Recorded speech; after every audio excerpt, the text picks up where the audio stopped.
اسلام قبول کرنے سے کئی سال پہلے حضرت عمر بن خطاب رضی اللہ تعالیٰ عنہ ایک دفعہ تجارتی قافلے کے ساتھ مال لے کر مکہ سے شام گئے۔ قافلے میں قریش کے کئی اور بڑے سردار بھی شامل تھے۔ یہ قافلہ شام کے سب سے بڑے شہر دمشق گیا اور وہاں اپنا مال بیچ کر مکہ واپس روانہ ہوا۔ تھوڑا سا فاصلہ طے کرنے پر حضرت عمر کو یاد آیا کہ ان کی ایک رشتہ دار خاتون نے انہیں کچھ سونا دیا تھا کہ اسے بیچ کر اس کے لیے کچھ کپڑے وغیرہ لیتے آئیں۔ انہوں نے اپنے قافلے کے ساتھیوں سے کہا کہ فلاں عورت کا کام کرنے واپس دمشق جا رہا ہوں، کوشش کروں گا کہ یہ کام کر کے جلدی واپس آ جاؤں۔ حضرت عمر دمشق واپس گئے تو بازار بند ہو چکے تھے۔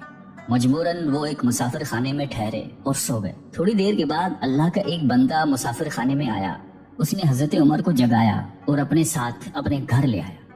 یہ بات واضح نہیں تھی کہ وہ شخص حضرت عمر کو پہلے سے جانتا تھا یا ان کے والد خطاب سے ان کی واقفیت تھی۔ انہوں نے حضرت عمر کی بڑی خاطر و مدارت کی۔ کھانا کھا کر تو وہ سو گئے اور ان کا میزبان رات بھر عبادت کرتا رہا۔ صبح کو حضرت عمر بیدار ہوئے تو ان کے میزبان نے کہا کہ اکیلے بازار مت جانا، بازار میں لٹیرے اکثر مسافروں کو لوٹتے رہتے ہیں، میرے ساتھ چلنا۔ یہ کہہ کر وہ سو گیا کیونکہ رات بھر جاگ رہا تھا۔ حضرت عمر نے اسے جگانا مناسب نہیں سمجھا اور اکیلے ہی بازار چلے گئے۔ ابھی بازار کھلا بھی نہیں تھا، وہ بازار کھلنے کا انتظار کرنے لگے۔ کچھ دیر کے بعد ایک عیسائی پادری اپنے نوکروں کے ساتھ آیا اور حضرت عمر کی طرف اشارہ کر کے اپنے نوکروں کو حکم دیا کہ اس شخص کو پکڑ لو، یہ گرجے کا کام بہت اچھی طرح سے کر لے گا۔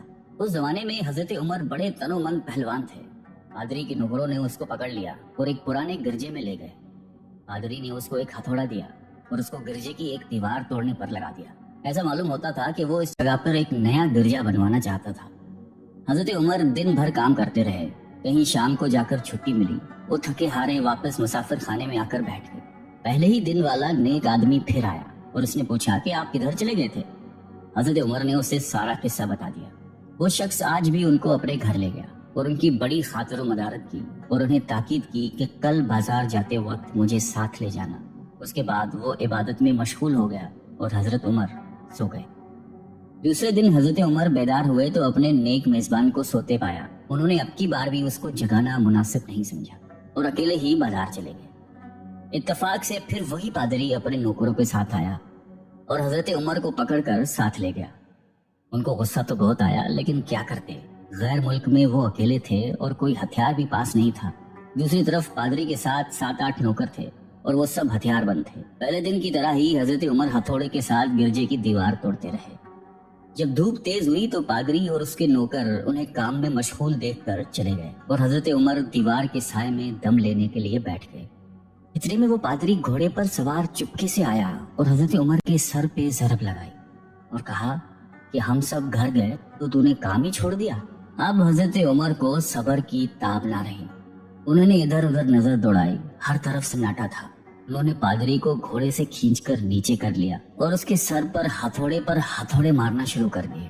وہ بہت چیخا چلایا لیکن اس کی مدد کے لیے کوئی نہیں پہنچا۔ حضرت عمر نے ٹوٹی ہوئی دیوار کا ایک بھاری ٹکڑا اٹھا کر اس کے سر پہ دے مارا۔ وہ پہلے ہی زخمی تھا، اب اس نے دم دے دیا۔ اس کو مرتے دیکھ کر حضرت عمر تیزی سے بھاگ کھڑے ہوئے اور جس راستے سے دمشق آئے تھے وہ راستہ چھوڑ کر ایک دوسرے راستے پر چل پڑے۔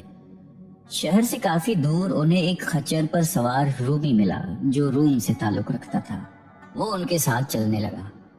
وہ کچھ باتیں کرنے لگا لیکن نہ حضرت عمر ان کی زبان سمجھتے تھے اور نہ وہ ان کی زبان سمجھتا تھا۔ اس نے یکایک اپنی تلوار پر ہاتھ ڈالا۔ حضرت عمر سمجھ گئے کہ وہ ان پر وار کرنا چاہتا ہے۔ انہوں نے فوراً ہی خچر سے اسے کھینچ لیا اور اس سے تلوار چھین کر ایک ہی وار میں اس کا کام تمام کر دیا۔ پھر آپ خچر پہ سوار ہو کر آگے چلے۔ اس کے بعد کیا ہوا اس کا حال خود حضرت عمر نے اس طرح بیان کیا ہے کہ اس جگہ سے روانہ ہو کر میں ایک گرجے پہنچا۔ یہاں عیسائیوں کی ایک جماعت رہتی تھی۔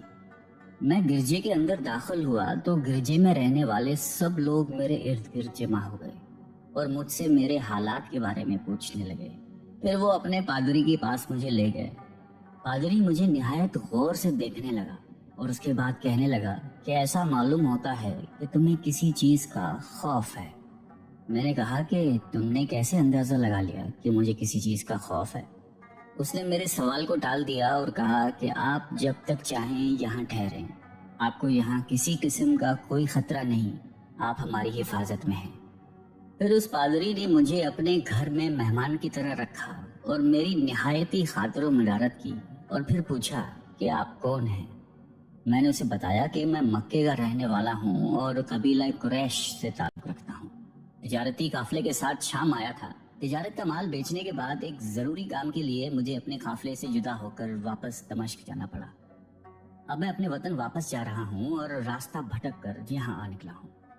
پادری مجھے غور سے دیکھتا رہا اور بار بار طرح طرح کے سوال کرتا رہا۔ میں نے ان کے یہاں نہایتی آرام سے رات بسر کی۔ صبح کو آپ نے پوچھا کہ آپ کا ارادہ یہاں ٹھہرنے کا ہے یا آگے جانے کا۔ میں نے کہا کہ اب میں آپ سے رخصت ہونا چاہوں گا۔ یہ سن کر پادری نے اپنا ایک شاندار گدھا جو بڑا خوبصورت اور نہایتی تیز رفتار تھا لے آیا۔ اس گدھے کی پیٹھ پر کھانے کی مزیدار چیزیں اور قیمتی تحفے بھرے ہوئے تھے، اور پھر کہنے لگا کہ آپ اس گدھے پر سوار ہو جائیں اور چل پڑیں۔ راستے میں آپ کا گزر کسی عیسائی کے مکان کے پاس سے ہوگا تو وہ آپ کو اس گدھے پر سوار دیکھ کر آپ کی بے حد تعظیم کرے گا اور آپ کی خاطر و مدارت میں کوئی کسر نہیں چھوڑے گا۔ یہ کہہ کر پادری نے میرا ہاتھ پکڑا اور تنہائی میں لے کر کہنے لگا کہ اے عمر، آپ پر میرا حق واجب ہو گیا۔ میں نے کہا بے شک۔ اس نے کہا آپ کا تعلق ایک معزز قوم سے ہے، میری آپ سے ایک غرض ہے۔ میں نے کہا کہ آپ بیان کر لیں، لیکن حیرت کی بات ہے کہ آپ جیسا بڑا آدمی مجھ جیسے پریشان حال مسافر سے کوئی غرض رکھتا۔ اس نے بڑے یقین بھرے لہجے میں کہا کہ سنیں، میں ایک ایسا آدمی ہوں جس سے اللہ نے آسمانی کتابوں کا علم عطا کیا ہے۔ میں نے آپ کی ذات میں بہت سی ایسی نشانیاں دیکھی ہیں جو یہ ظاہر کرتی ہیں کہ جب ایک مقررہ مدت پوری ہو جائے گی تو حالات میں زبردست تبدیلی آئے گی۔ اس وقت آپ ہمارے ملک کے حاکم بن جائیں گے اور یہاں کے سب شہروں میں آپ ہی کا حکم چلے گا۔ اس کے بعد پادری نے اپنی جیب سے دوات، قلم اور کاغذ نکال کر کہا کہ میری غرض یہ ہے کہ آپ اس کاغذ پر لکھ دیں کہ اس گرجے اور اس کی جائیداد پر کسی قسم کا کوئی موصول لاگو نہیں کیا جائے گا۔ میں نے حیران ہو کر پادری سے کہا کہ آپ مجھ سے مذاق تو نہیں کر رہے؟ اس نے کہا کہ قسم ہے اس ذات کی جس نے عیسیٰ علیہ السلام پر انجیل نازل فرمائی، میں جو کچھ کہہ رہا ہوں وہ بالکل سچ ہے۔ آپ مہربانی کریں اور میری درخواست قبول فرمائیں۔ میں نے پادری کی باتوں کو اس کا وہم سمجھا اور جیسے اس نے کہا میں نے اسی طرح کاغذ پہ اسے لکھ کر دے دیا۔ اس کے بعد گدھے پر سوار ہو کر چل پڑا۔ راستے میں مجھے کئی جگہ پر عیسائیوں کی جماعتیں ملی۔ انہوں نے مجھے ایک پادری کے گدھے پر سوار دیکھ کر میری بڑی خاطر و مدارت کی۔ میں اس طرح جگہ جگہ عیسائیوں کا مہمان بنتا تبوک تک پہنچ گیا۔ اللہ کی شان، جس تجارتی قافلے کے ساتھ میں گیا تھا وہ کافی دیر میرا انتظار کرنے کے بعد اسی جگہ سے چل پڑا تھا جہاں میں نے اسے چھوڑا تھا، اور اب تبوک میں ایک کنویں کے قریب ڈیرا ڈالے ہوئے تھے۔ قافلے والے میرے ساتھی مجھے دیکھ کر میری طرف دوڑ پڑے اور مجھ سے مل کر بہت خوش ہوئے اور کہنے لگے کہ ابن خطاب، ہم لوگ تمہارا انتظار کرتے کرتے بالکل مایوس ہو گئے تو ہم نے اس مقام کو کوچ کر دیا جہاں سے تم واپس دمشق گئے تھے، مگر تمہارے بارے میں ہم سخت پریشان تھے۔ یہ تو بتاؤ کہ اتنے دن تم کہاں رہے؟ میں نے وہ تمام حالات بیان کیے جو مجھے پیش آئے، لیکن پادری سے جو میری گفتگو تنہائی میں ہوئی وہ بالکل ظاہر نہیں کی، کیونکہ میں پادری کی اس باتوں کو اس کا وہم سمجھتا تھا اور اس کے عقیدے کی کمزوری سمجھتا تھا۔ قریش کے ایک سردار ابو سفیان بھی اس قافلے میں شامل تھے۔ انہوں نے مجھے اس شاندار گدھے پر سوار دیکھ کر کہا، ارے تم لوگ اس نوجوان کی اقبال مندی تو دیکھو، اسے کسی ایسے میدان میں چھوڑ دیا جائے جہاں نہ پانی ہو نہ سبزہ، پھر بھی اسے رزق مل جائے گا۔ پادری نے رخصت کرتے وقت مجھ سے کہا تھا کہ جب میں اپنے ساتھیوں کے پاس پہنچ جاؤں اور گدھے کی ضرورت نہ رہے تو اس کی رسی کو مضبوطی سے باندھ کر گدھے کو اسی جگہ پر چھوڑ دو، لہٰذا میں نے ایسا ہی کیا۔ یہ دیکھ کر ابو سفیان نے کہا کہ ارے تم نے کیا کر دیا؟ گدھے کو ایسی جگہ پہ چھوڑ دیا جہاں پہ چور چکے اور درندے اکثر گزرتے رہتے ہیں۔ میں نے کہا اس کے مالک نے مجھے ایسا ہی کرنے کی ہدایت کی تھی، وہ اس کی عادتوں سے زیادہ واقف ہے۔ اب وہ جگہ گدھے والا کنواں کے نام سے مشہور ہے۔ وہاں سے روانہ ہو کر ہمارا قافلہ مکہ پہنچا۔ میری اور پادری کے درمیان جو گفتگو ہوئی تھی وہ مجھے بھلائے نہ بھولتی تھی۔ پہلے تو کئی دن تک میں نے اسے اپنے دل میں ہی رکھا، پھر مجھ سے ضبط نہیں ہوا اور یہ راز میں نے اپنے رشتہ دار خاتون کے سامنے ظاہر کیا جس نے مجھے سونا دیا تھا۔ وہ بڑی عقل مند خاتون تھی۔ اس نے مجھ سے کہا کہ اے ابن خطاب، میں تمہارے بچپن ہی سے تم میں اچھی نشانیاں دیکھ رہی ہوں۔ جب تم بہت چھوٹے بچے تھے تو میں نے ایک دفعہ خواب میں دیکھا کہ تم لمبے ہوتے جا رہے ہو اور تمہارا قد اتنا لمبا ہو گیا ہے کہ اس نے آسمان کو چھو لیا ہے۔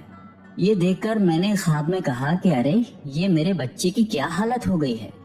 کسی نے کہا کہ یہ لڑکا دنیا اور آخرت میں بھلائی پانے والا بنے گا۔ جاہلیت کے زمانے میں اس قسم کی باتوں کا مطلب میرے سمجھ میں نہیں آتا تھا۔ مکہ میں ایک شخص اہل کتاب یعنی یہود و نصارہ میں سے تھا جو بہت گمنام تھا۔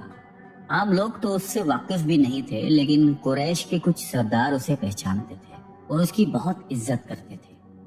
ایک دن دوپہر کے وقت میں اس کے ہاں گیا اور اسے جا کر کہا کہ میں آپ سے چند باتیں کرنا چاہتا ہوں اور چاہتا ہوں کہ آپ ان کو اپنے دل میں راز بنا کر رکھیں اور کسی کے سامنے ظاہر نہ کریں۔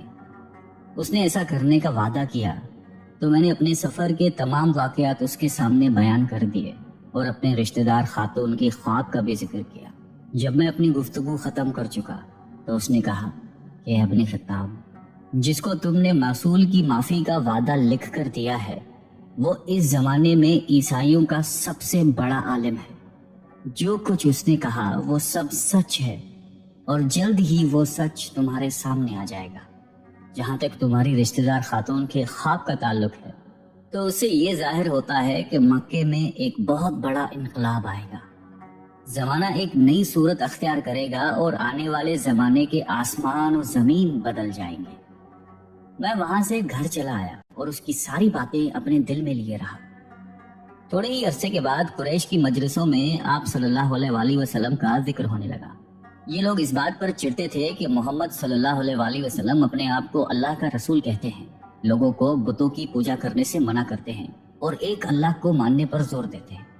جلد ہی اللہ تعالیٰ نے اسلام کو ظاہر کر دیا اور مجھے یقین ہو گیا کہ حالات وہی صورت اختیار کر رہے ہیں جس کی طرف آسمانی کتابوں کے عالم شام کے پادری نے اشارہ کیا تھا۔ نبوت کے 6 سال حضرت عمر نے اسلام قبول کر لیا اور رسول اللہ صلی اللہ علیہ وآلہ وسلم کے جانثار ساتھی بن گئے۔ 11 ہجری میں آپ صلی اللہ علیہ وآلہ وسلم نے اس دنیا سے پردہ فرمایا تو حضرت ابو بکر مسلمانوں کے پہلے خلیفہ بنے۔ 13 ہجری میں انہوں نے وفات پائی تو حضرت عمر خلیفہ بنے۔ ان کے سفر نامے کی روایت کرنے والے راوی کا بیان ہے کہ حضرت عمر فاروق اپنے خلافت کے زمانے میں شام تشریف لے گئے تھے تو ایک بہت بوڑھا آدمی جس کے بال برف کی طرح سفید ہو چکے تھے عیسائیوں کی ایک جماعت کے ساتھ ان کی خدمت میں حاضر ہوا اور عرض کیا کہ اے امیر المومنین، کیا آپ مجھے جانتے ہیں؟ حضرت عمر نے فرمایا کہ اگر آپ شام کے فلاں نگر کے پادری ہیں تو میں آپ کو پہچانتا ہوں۔ اس نے کہا کہ جی ہاں، میں وہی پادری ہوں۔ حضرت عمر فاروق رضی اللہ تعالیٰ عنہ نے فرمایا کہ میں نے آپ سے لکھ کر جو عہد کیا تھا وہ آج بھی قائم ہے۔ اللہ تعالیٰ نے اپنے رسول صلی اللہ علیہ وآلہ وسلم کے ذریعے ہمیں عزت بخشی۔ انہوں نے ہمیں اللہ تعالیٰ کی پسندیدہ دین اسلام کی طرف دعوت دی اور ہم نے یہ قبول کی۔ آپ ہی نے مجھے ان باتوں سے آگاہ کیا تھا، اب آپ کو کون سی چیز اسلام سے قبول کرنے سے روکتی ہے؟ بوڑھے پادری نے حضرت عمر کی باتیں سن کر اسی وقت اپنے ساتھیوں سمیت کلمہ پڑھ کر